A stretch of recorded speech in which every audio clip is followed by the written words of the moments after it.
Impulsa y rechaza la estafa que Repsol quiere hacer a sus trabajadores con la aplicación de un ERTE totalmente injustificado.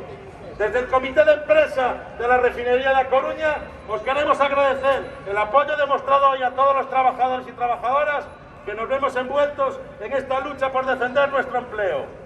El mantenimiento de un tejido industrial sano y generador de empleo es la base para que una comarca pueda avanzar y crecer económicamente, y con este ERTE planteado por Repsol lo que hace es mostrarnos que el principio del fin de las instalaciones de la refinería de A Coruña.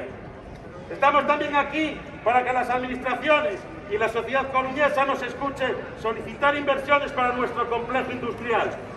Inversiones que garanticen una transición energética y un futuro estable para nuestro complejo industrial.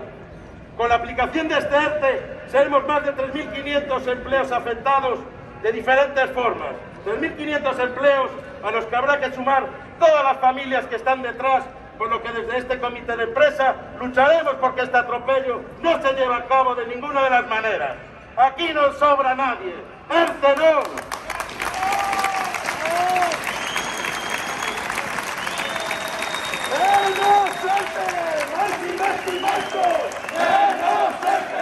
¡Más y más y más!